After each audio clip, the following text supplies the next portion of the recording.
Hello there, my friends. My name is Rabbit. I am craving a Snickers bar right now. And welcome to episode 98 of our 100% item guide and walkthrough for Legend of Legaia. Yes, my friends, I am bringing you back in a fight here at Rogue's Tower. So where we had parted in our previous episode, I told you that there was a seru that we could capture here, and one of our party members already presently has it in tow, whereas the other two did not. So hopefully you were able to guess between episode 97 and this one which seru I was referring to. If you didn't, I'm sure you saw now because he was floating around for the last 30 seconds or 40 seconds. So yes, you can encounter Puera in its level 2 form here in Rogue's Tower, but only when the floor is doing its weird pulsing thing. So I will attempt to catch one here with you guys in tow. If it's not successful, don't worry, I'm just going to cut the camera, make sure that Noah and Gala can acquire one, and then we will be ready to actually save again together and go forward onto the final platform so that we can wrap up the events here at Rogue's Tower. Does that sound good with all of you? That sounds good to me. And Vaughn, my bad, I did not even want you to attack. I just wanted to highlight Puera's presence. And you guys are familiar with this death game nonsense, so give me a second. Oh, both damage. This one was bad. Did you guys see how the options were not nearly as nice as the level 1 Puera's options for death game? So previously when we did this, it gave you the opportunity to have like both people get healed and then one person could die. And I don't remember what the other one is, but you saw here basically it's like you both take damage, 2 options for Gala to die and then 1 for the Puera to die, I believe.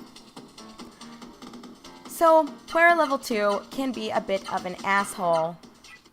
I mean, I guess you guys can only imagine what is Puera level 3 like. I will say, as an aside, that Puera level 2's color palette is not that different. Is he serious? You've got to be joking. So utterly obnoxious. But it's fine. So Puera's level 2 design is not that different from the level 1 design. I'm not sure why they didn't do something completely different.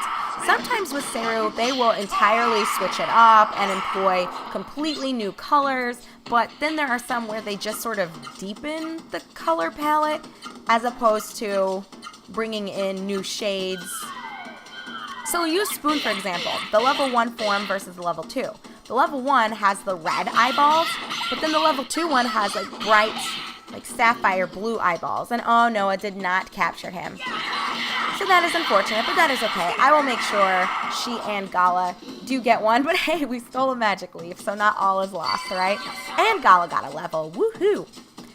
Alright, friends. What I'm going to do is, as I just expressed, I will cut things here, and I will attempt to catch 2 Pueras, so I will see you in just a second. We will be saved and ready to rock and roll on the big teleportation pad. See ya in just a moment. Alright, my loves, welcome back. So, we were successful, finally, in acquiring Puera for both Noah and for Gala. So that was pretty cool. It actually didn't even take that long. I did go ahead and just slap those ivory books on there just to eliminate the possibility of me taking ever to do this.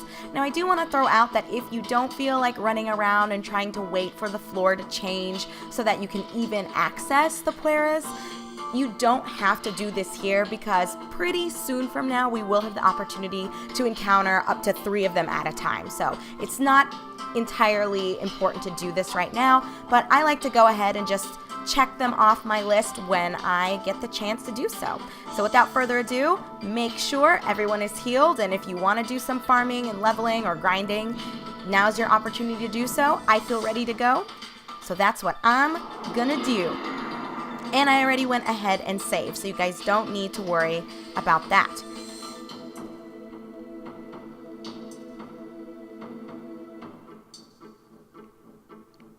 Tara, is this the place? Is the rogue here? Tara's not offering up anything. Oh, I understand. You can't talk now. Where could that head rogue be? I sense the presence of evil. but the rogue is nowhere to be seen. Oh, all we needed to do was just walk a little further. Oh, poor Noah. Ah! It's the rogue. Indeed it is, Gala. Indeed it is.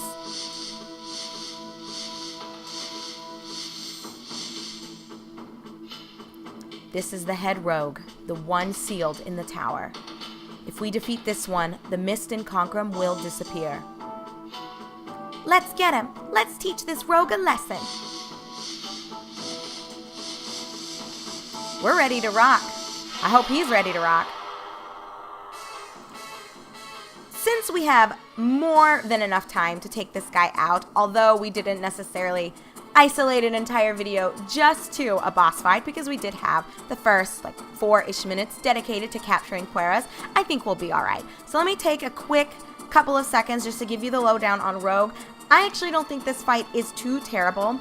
In regards to his HP, you're looking at him having roughly 28,000, so that's not that bad at all. That's just a couple of rounds, and he doesn't do that much damage, but it is important to note that he does change his element every other turn. So I think if you do want to look for a specific strategy, you could argue that alternating your attacks and your spirits might be the best way to approach that, just since, there's a turn where he changes the element. So you guys will kind of see. I'm going to start off with spiriting just so that you can get a feel for what Rogue kind of looks like in battle and how he functions. But I don't think much prep is honestly needed for this. But if you saved, then you can always change your mind, right? So there you go. He just did an element change. We'll just go forward with all autos, which reminds me. So I had two things I wanted to note to you guys. One was that while I was capturing the Pueras for Noah and Gala, the level 2 ones that I encountered without you were a little bit nicer than the ones you guys saw. You guys only saw one, so I should say the one you saw, not the ones you saw. But anyway, he had, or two of them had, the option for me to actually recover both party members. So I guess it's more random and not tied to the levels. I didn't remember. It's not something that I ever thought to pay that much attention to. But there you go. So as you can see, now would have been a really good time to actually spirit. So coming back to what I was saying, that you can attack when he changes element, and then spirit when he's going to actually follow up with the element he changed into with an attack. But it's okay. It's really not a big deal. I will go ahead and have, because we do always get a break. As far as I can recall, I'm pretty sure he always does the alternating. I guess we'll find out, right? So he should just go ahead and change his element here. So this is kind of a freebie turn. And then the next round, everyone can go ahead and spirit. But he's not bad as long as you have enough spoons on hand and their levels are decent and you immediately pick up the pattern and kind of go from there. That's it to him. There's nothing spectacular about this encounter at all. So after dealing with those Pueras, I was pleased to see that it is kind of random what is in the card game that they give to you, or the death game specifically. So I liked that they allowed me to heal myself a little bit and it wasn't total bullshit. Although, our options weren't horrible. You can always just damage both of you for 400, 500, so Pueras aren't that bad to fuck with. And I'm gonna go ahead and spirit. We've figured out your pattern, Rogue, so you've no longer got any leg up on me. We just wanted to lull you into a false sense of power and authority. But he's got Rogue Thunder now. So you guys can probably already tell just from fighting him that the elements he's going to transform into will mimic the elements of our party members. So the red was the fire like Vaughn, the blue is the thunder like Gala, so you can probably imagine what the green is going to be. So we'll go ahead and go mostly all out with attacking. Gala, I'm going to have you heal us up this time. This will be overkill with heals though, but whatever, that's fine. This just gives our spoons a chance to level up, right? Don't want to miss out on those opportunities. So the other thing I wanted to note for you guys was that when I was capturing Noah's Puera, I don't think I've seen this yet, but I obviously do what I normally do, and I just kind of auto my way through because it's easier, it's faster, and most of the time you get something okay out in terms of damage. It actually gave me a super art for Noah. It did her Super Tempest, which we've seen before. That was one of them that I purposefully showcased way back when we did our arts discussion episode. But I don't think I've ever seen the auto function give me a super art. I'm pretty sure it's always just stuck to the arts that are on the books or that can actually be tracked by the game. So I don't know, can you guys also share with me your experience with that? Have you ever had the auto attack pattern give you a super art? I'm 99% sure that is the first time I've ever seen that throughout any of my playthroughs. So that was kind of cool. I guess the odds are just really low, but you wouldn't think they would be that low. I guess it is what it is. But yes, as you can see, here is Rogue Wind. And it actually has kind of a female form. So this rogue is just being a dick at this point. He's just being a dick. I haven't been tracking my damage, but I feel like we're doing pretty okay. So I don't anticipate he has too much HP remaining. But I could be entirely wrong. But even just looking at what we're doing roughly each time we go all out on attacks, especially when we're spiriting, yeah, we're chunking him down, that's for sure. Gala, let's see what you can do. Fabulous. Here's that change that we are waiting for. And I'm thinking Noah might benefit from having been healed, but that's okay. I think she will survive without it. But let's actually see. We'll put our money where our mouths are. Rogue Thunder. It's too bad the rogues are evil. You would think they would kind of calm down, though. I guess this is technically Conquer 'em Past, but it's like, why do we all have to fight? Can't we just be friends? I think this time, let's have Vaughn go ahead and heal us again. I want Noah to get her auto out, and we'll have Gala do the same thing.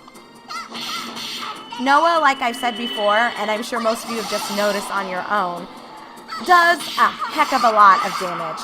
Well, when you either intentionally string together powerful combos, or she does it herself. But you know, 1300 is okay.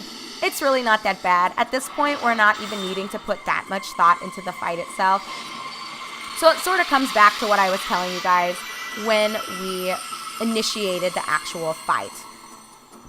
I don't think Rogue is even intended to be that tough, but I could be wrong. You know, it seems like different people have different experiences with the game, just depending on their levels and what they have equipped, and in general, how prepared they were for the fight. But I think with this one of the other nice things about it is that it does give you the opportunity to prepare. So let's say you did what I did, where we kind of started out, and I told you guys I know what his patterns are, but I didn't know which one he started off with. So we started out with an all-out offense. Or no, we started out by spiriting through his element change, and we did the all-out offense when he also brought his offense to the table.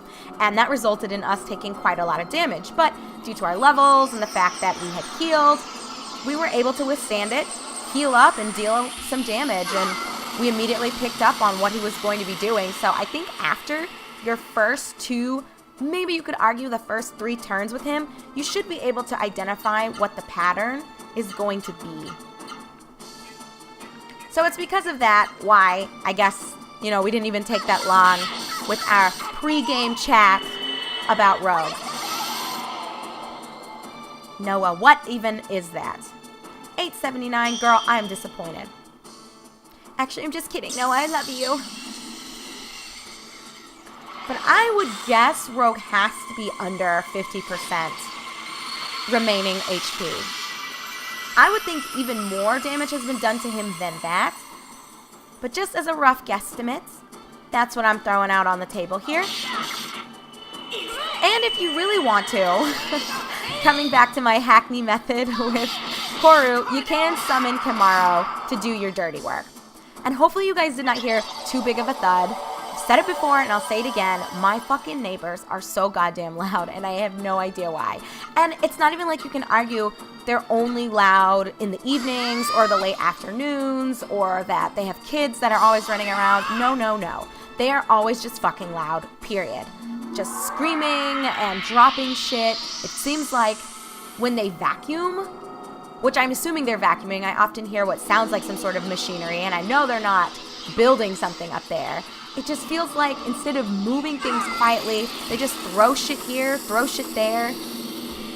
I don't know. I don't mind neighbors being loud, like on the weekends, or, you know, you're throwing a party, or it's around a holiday. But when you are loud all of the fucking time, it is just like, what are you doing? I don't even understand. But that's okay.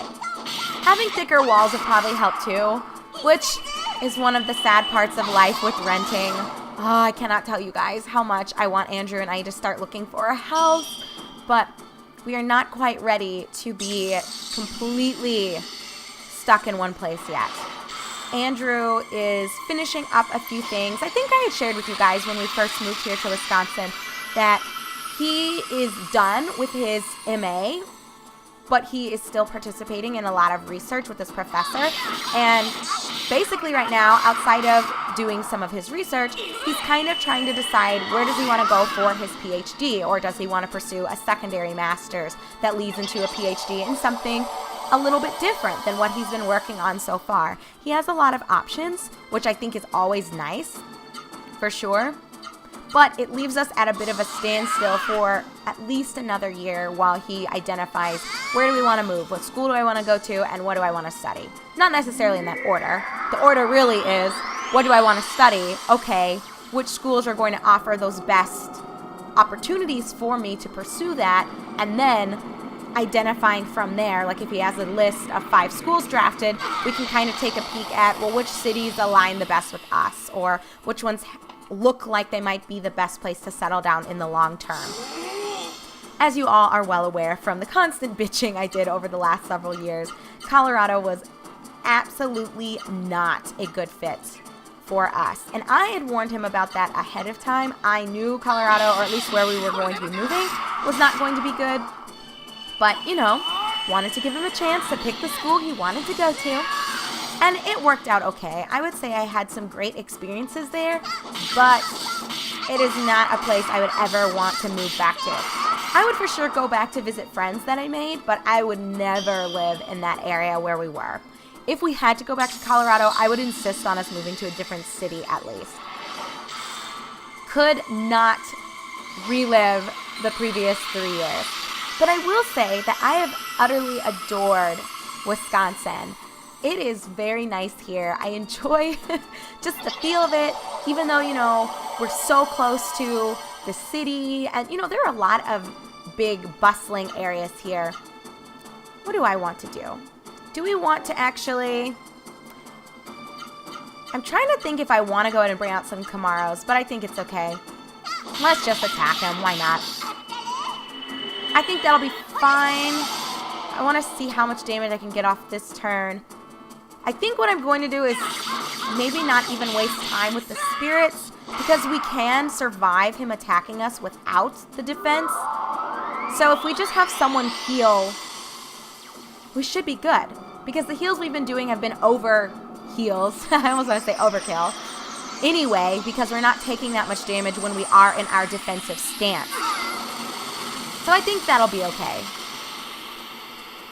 As long as Rogue doesn't switch it up and then suddenly do 2 bouts of attacks on us, I think it's fine.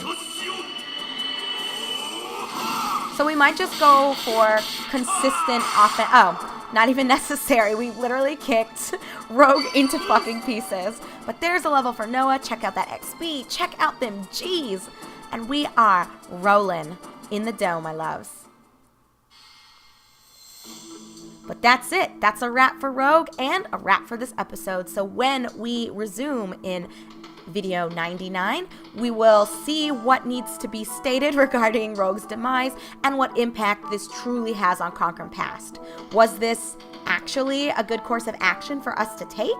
Is this going to result in us then being trusted, and so perhaps Zora will give us a Nemesis gem?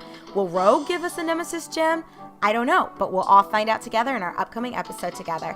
So thank you very much for watching. I am your host, Rabbit, and this is my walkthrough and 100% item guide for Legend of Legaia. I look forward to seeing you guys soon in episode 99.